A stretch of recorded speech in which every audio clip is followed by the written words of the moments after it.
En tant qu'acteur de la promotion de la santé, vous êtes amené à rechercher de la documentation pertinente, fiable, validée, nécessaire à votre pratique professionnelle. Le besoin d'information est intimement lié à la décision et donc à l'action.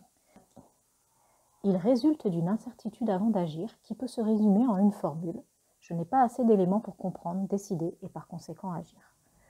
S'informer est une nécessité scientifique et éthique en santé publique, mais également un enjeu de savoir et d'intervention nécessaire aux acteurs de terrain. Cerner un sujet en promotion de la santé et réunir une information utile et nécessaire impose de prendre en compte un certain nombre de paramètres, en particulier les déterminants de santé qui impactent sur la santé des populations. Ces déterminants sont répartis en 4 champs. Il y a tout d'abord les caractéristiques individuelles, comme notre génétique, notre sexe, notre âge, nos facteurs héréditaires, et aussi nos compétences psychosociales, nos pratiques et habitudes, nos opinions et d'autres éléments sociaux plus en lien avec notre histoire, notre niveau de scolarité, notre catégorie socio-professionnelle. Ces facteurs sont ceux dont l'influence sur l'état de santé des populations est la plus faible. Puis, comme deuxième déterminant, il y a l'influence des milieux de vie dans lesquels nous évoluons, les milieux que nous côtoyons dans notre quotidien, et notamment nos relations avec les individus qui côtoient ces mêmes milieux de vie. Le cercle familial est-il présent? Un enfant trouve-t-il du plaisir à apprendre à l'école? Le milieu du travail est-il bienveillant? Ensuite, il y a les différents systèmes et conditions structurelles locales. Par exemple, de quelle façon les politiques publiques locales orientent en faveur de la santé leurs décisions et les moyens de les mettre en œuvre dans les champs de compétences qui leur incombent. Quelles sont les priorités des services sociaux? Des parcs et jardins sont-ils aménagés? De quelle façon la mobilité est facilitée? Comment est composée et répartie l'offre de soins? Le secteur 1, y a-t-il une désertification médicale? Quels sont les délais de rendez-vous? Sont également à prendre en compte les modalités dont les habitants se saisissent ou non de tous ces systèmes locaux. En effet, les meilleurs systèmes interdisciplinaires et intersectoriels pourraient ne pas avoir d'influence favorable sur la santé en cas de non-appropriation par la population. Enfin, c'est le contexte global, le contexte politique, économique, social, voire environnemental à un niveau national.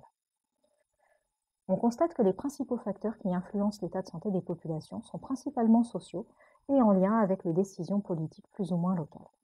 Les études montrent que ces facteurs déterminent pour 80% l'état de santé des populations. Dans un cadre de coordination territoriale en santé, la dimension micro-locale est également à prendre en considération. Elle mettra en avant les potentielles inégalités sociales de santé, souvent gommées par des données et informations moyennes d'une échelle territoriale plus large. Rechercher de la documentation en promotion de la santé, c'est chercher à connaître ces différents domaines et chercher à comprendre en quoi leurs interactions peuvent agir favorablement ou non sur la santé des populations. S'intéresser aux déterminants de santé peut être illustré par cette fable indienne, celle des 6 aveugles et de l'éléphant. Cette fable raconte que 6 aveugles eurent à décrire un éléphant en le touchant en différentes parties de son corps.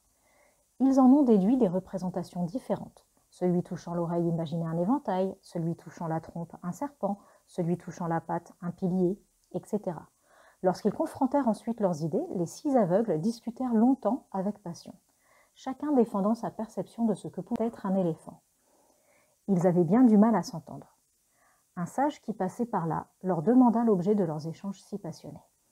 Et après les avoir écoutés, déclara « Vous avez tous dit vrai. Si chacun de vous décrit l'éléphant d'une façon si différente, c'est parce que chacun a touché une partie différente de l'animal.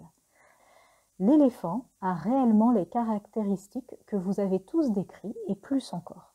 Et si vous rassemblez ensemble des caractéristiques que vous avez observées, vous pouvez avoir une représentation de l'animal dans son ensemble. » Ainsi, la vérité n'est jamais le résultat d'un seul point de vue ou d'une seule perception. Et par extension, une connaissance ne peut s'envisager que du point de vue d'une seule discipline. La vérité est multiple selon les angles et les besoins que l'on a. La recherche d'informations doit prendre en compte une diversité d'approches.